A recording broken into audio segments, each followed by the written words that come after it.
dance means everything in the world to me. And who impacted my journey? There's a lot of people that impacted my journey, but one person that I would really like to mention is definitely Chaba. This woman has taught me to dance on my left as well as my right.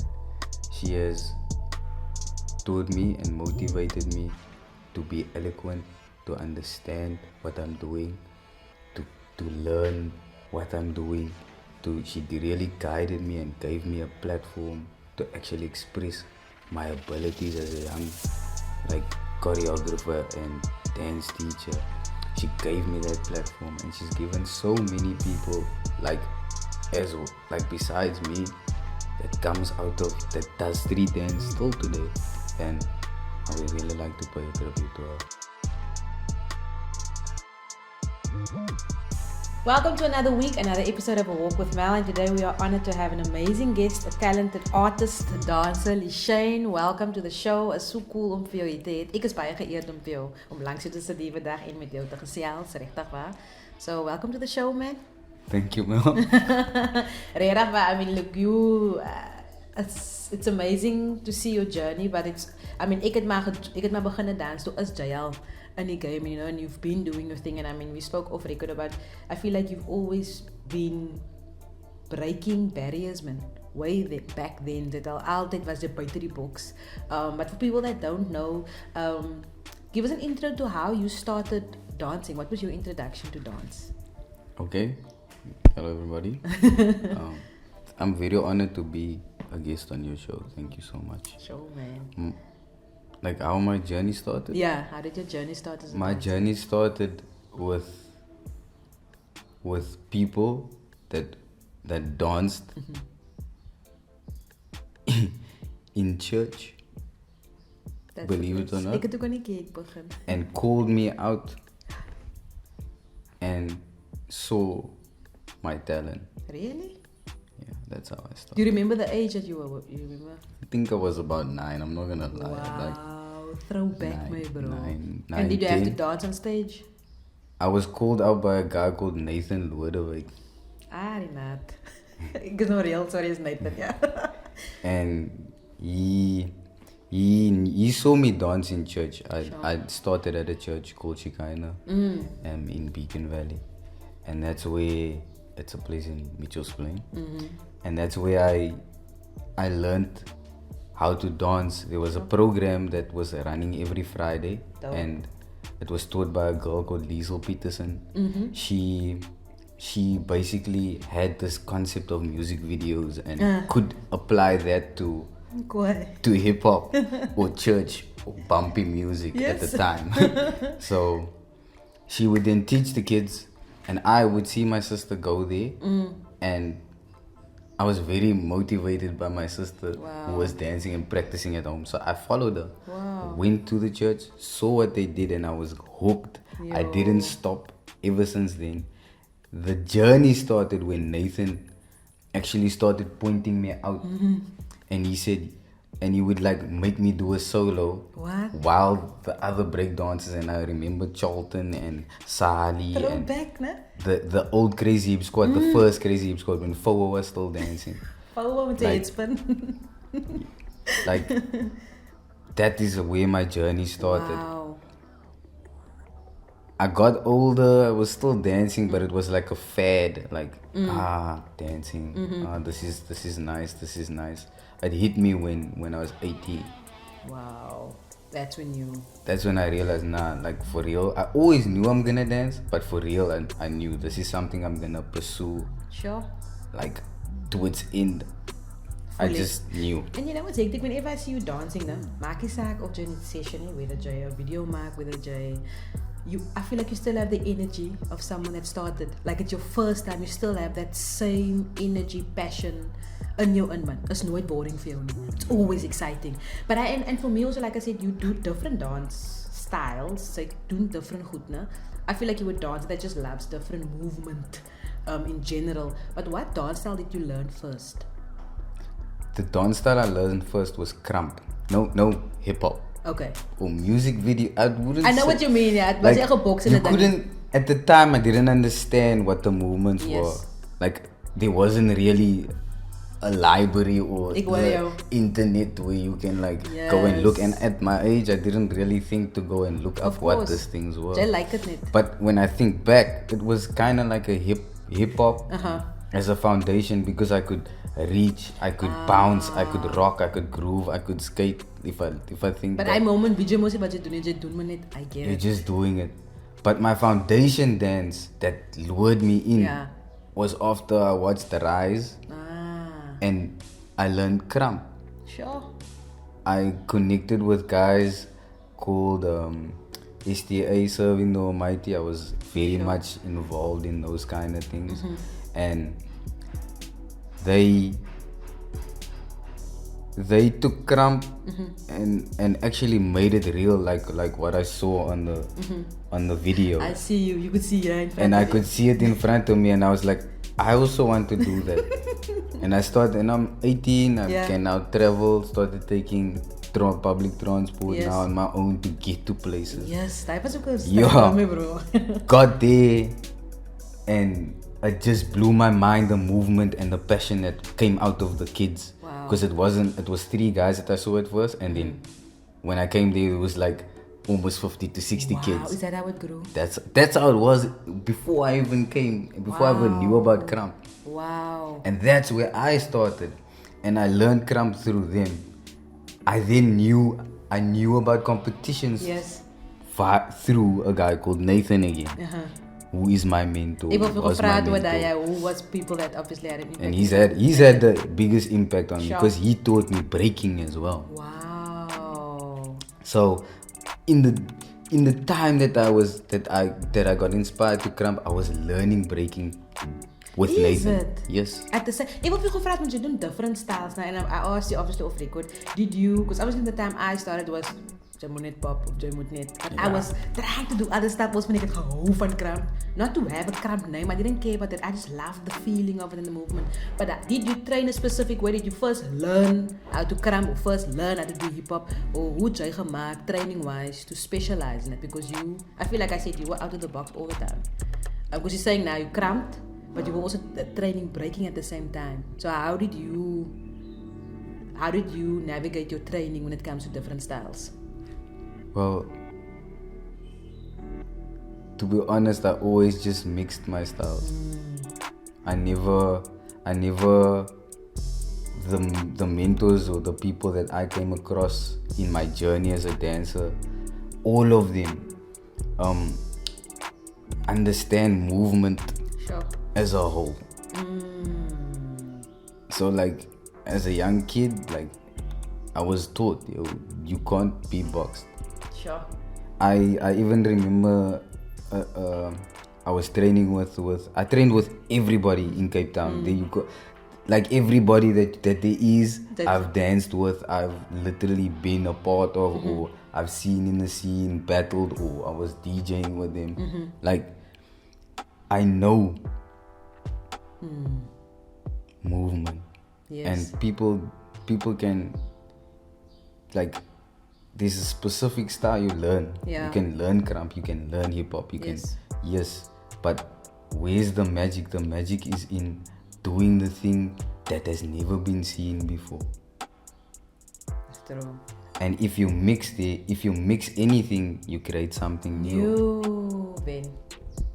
And when you create something new, it's something that someone can be inspired by, or can take and change into something else. That something new becomes a foundation of something new. Scared. If we praat battles, man, ons gaan nou praat oor your first battles, but I first want to talk about, I mean, whenever we see you dancing, you're doing crazy stuff. Kyk jy, jy moet al weet, kyk LeeShane gaan iets doen wat jy nie weet, and that's the thing, because you have that mentality of creating new. You combine and new. But what goes through your mind when you battle? I feel like, because I saw you, like I said, with Redbull, just op 'n ding aangewees in Joburg. We were like, what? I mean, I don't expect anything less, but I didn't see that coming. You never know. But do you think about it before the time, or do you just go for it whenever you do battles and do crazy things? I always come to the venue and I check everything out. Yo, really? Like I'm the first day. most of the time. Ja, ik heb nog al opgelet nou dat je dat mentioned. So I would always check out the venue. Where is the best positions to dance? Where's the best lighting? Sure. Who is positioned where? Where in the crowd? You will see the crowd and you will see there are few girls, for example. Okay, I get you. Then you get, okay, there's the mommies. Yes. There's the children. Then you get, okay, there's the hip crowd. Yes. You're just scared. I go and check. Like for me, it's this. serious. For me, competition is serious. I dance. I really dance. Yeah. I take everything about dance serious. So when I come into the venue, this is something that I do. I scope out my competition. I see who is training before the competition starts. I'm seeing who is just waiting on the side, who's resting. I see who's chilling. Then I can see, okay, who's the judging panel? And this is why it's important, and this is why I feel there's a lot of struggle with the judging panel. Like, people can literally go and scope out what you like and what you don't like. Sure. Depending on what you post. True. So, a lot of times, I used to do that when I battle. I used to go check out the... A lot of times you can actually win a battle just by knowing who the judge is. Yeah. If you're smart like that. Ticking that boxes. Get it. Wat jy weg van die wen en die losses? I mean, you've won comps, you've lost, obviously. Comps is allemaal verloor. Maar wat vat jy weg van het? From wins and losses. Wins and losses. Like, for me, there was lots of time, like, on the real, there's lots of times when I lost and I felt like this is unfair. But then I learned that wins and losses is one thing, because it doesn't matter.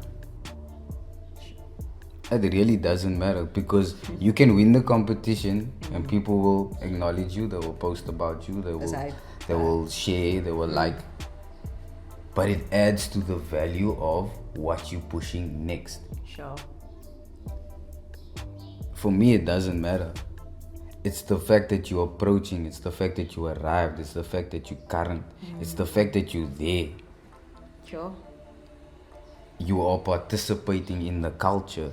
Already. You are creating a movement. You are creating or inspiring a different change. Sure. With what you do. That's why it's hard for me to see like how a lot of people are pushing down the younger generation. Sure, yeah. And not acknowledging that this is the internet. They know more. They understand more. They can tap into information at the click of a button. And we're not giving them the chance to actually like elevate and take their position. And that's what's happening, I feel. You're 100% right. This is. Maar ook die mensen voel hulle verloor control, man. Hulle voel hulle verloor control and it shouldn't be like that. Yeah, but thank you so much. Yo, ek voel dat was nou 'n workshop. Die eerste helfte was nou vir my. I'm like, yo, I wish I knew this before I started battling. But yeah, people were chilling with LeeShane. You know, this was gedrop. We're taking a quick break. I don't want to take a break, but we have to. And then we'll be back right after this.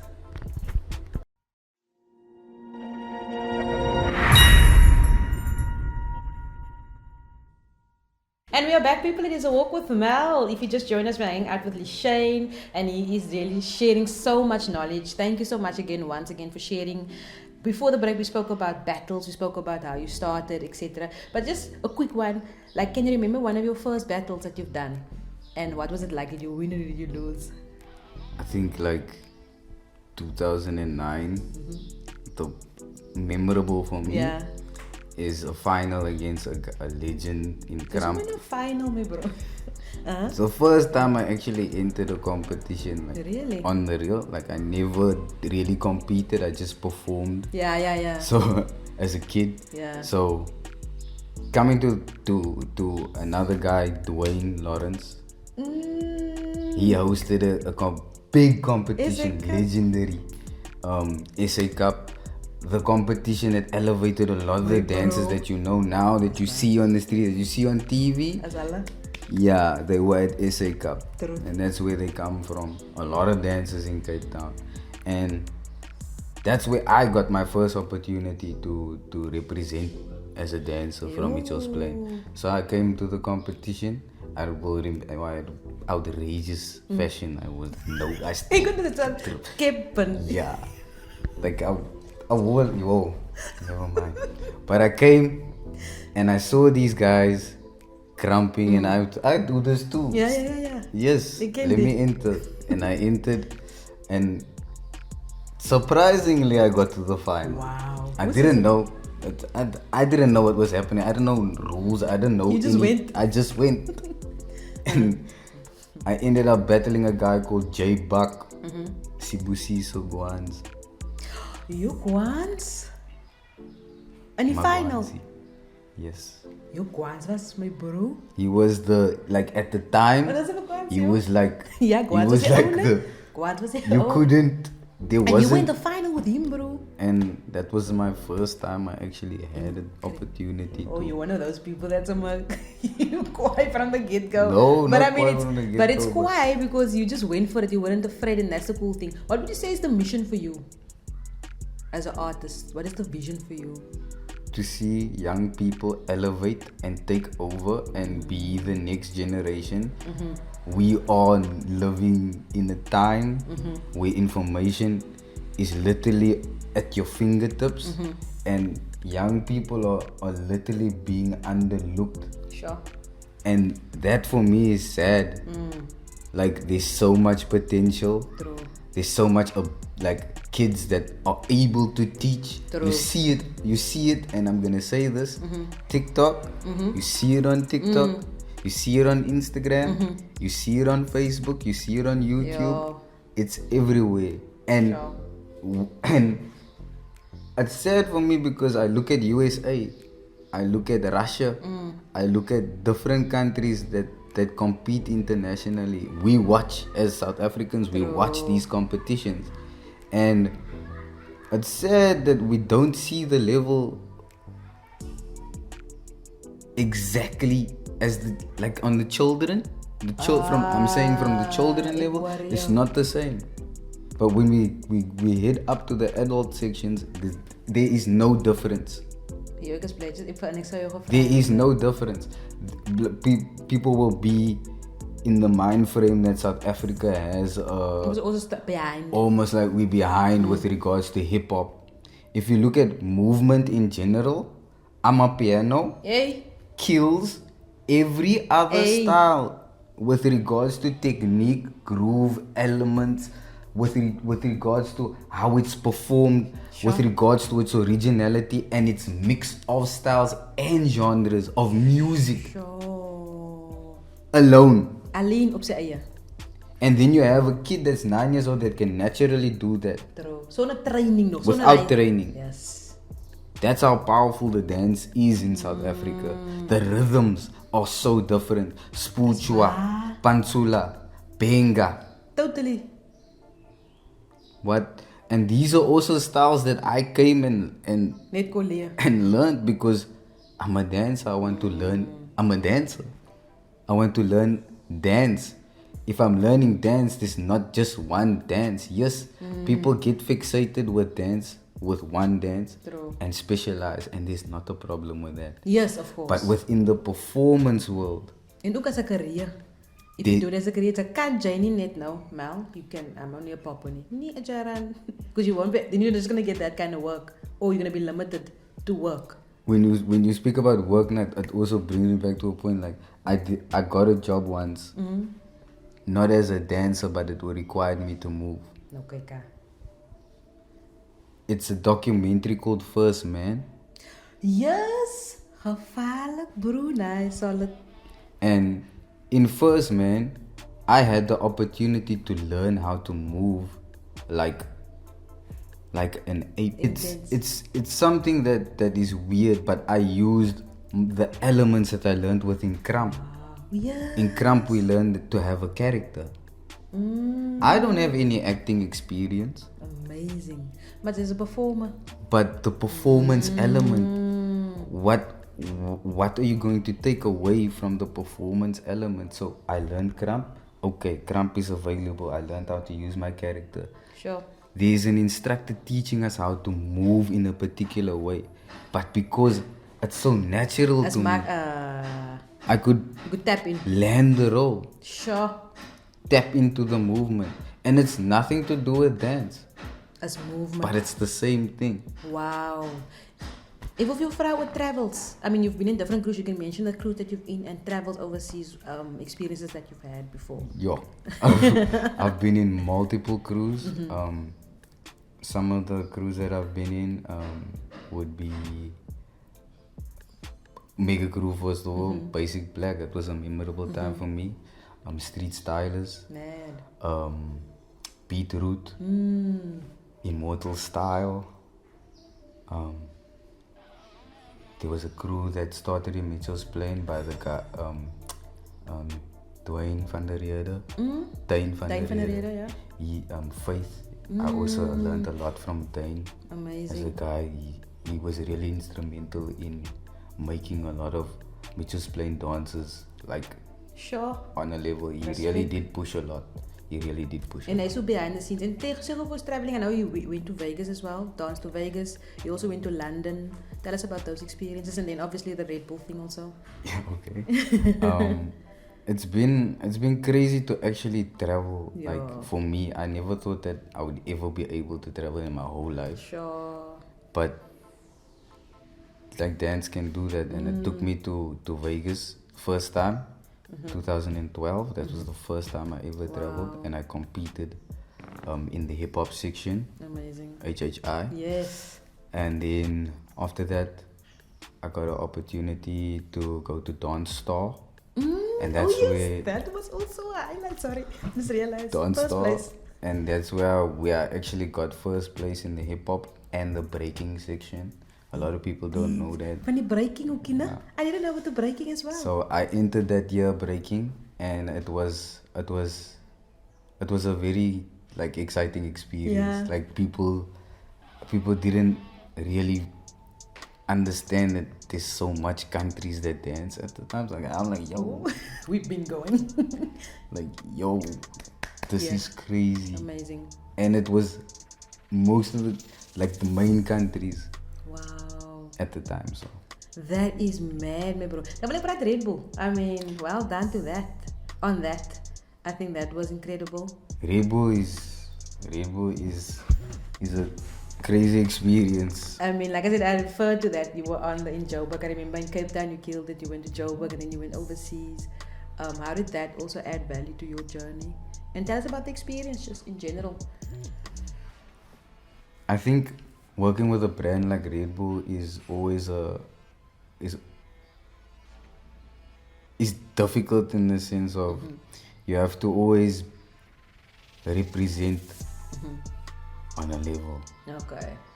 So I feel like my experience was I felt a lot of intense moments through Red Bull and through actually making the competition. I entered the competition with the mindset of this is the competition where the best in the world are going to compete. Sure. Because when you look at the flyers and the posters and the posts and the videos, you see Kite, you see McGinn, you see the greats of the greats, and in my mind I'm thinking to myself, I'm going here to compete against the best of the best. Yes. And that was the mindset that I went into the competition with. I was fortunate enough to win in Cape Town. It was it wasn't easy. You must understand, Cape Town has some of the best dances in the world. It's not easy. We have some of the greatest minds and performers that you can think of. That's actually shaping the landscape of the entertainment industry at the moment. So it's mad to have been privileged enough to can battle those people and win. Sure. I then went to Joburg, and that was difficult because there's a different element. Now I have to blend into the Spuchwa, the Benga, And the crowd also votes. The crowd also votes, and it's a different crowd. It's definitely a different crowd. A Cape Town crowd is not a Joburg crowd. A Joburg crowd is not a Durban crowd. So, like understanding also, like understanding every city has its element. Yes. And if you're going into a competition, one of the elements I had to look at was, yo, this is Joburg. Yeah. I have to bring something else. Yes. So, back to beginning, scope the venue. Who's there? Look at, okay. I see you. You flinched. Let's go. What is important for dancers watching to understand or to learn a skill, or like what would you say advice to them if you want to do this as a career? If you want to do dance, or let me rather say street dance, because it's different. It's not like, because I've had experiences where I share with people. Yeah. But it's not the same. If you want to be a street dancer, or you want to head into mainstream performance dance, it takes a lot of dedication and understanding of yourself. Sure. It takes a lot of passion to train, because these styles are not like ballet, where you go to a studio every day and you go and there's a syllabus and it's graded. And now we have it. Yeah. We have it. We definitely have it. But not everybody has access to it. You're right. Social media, waar kan die mensen jou vangen? How can they support you? Okay. At the moment, I'm really trying to push my TikTok. It's chief_Lee. You can find me on Facebook. That's LeeShane Booysen. And on Instagram, that's LeeShane Guxx Guxx at the end. Amazing. Kijk, ik voel me een keer part 2 met jou, want die is richtig valuable information that you share.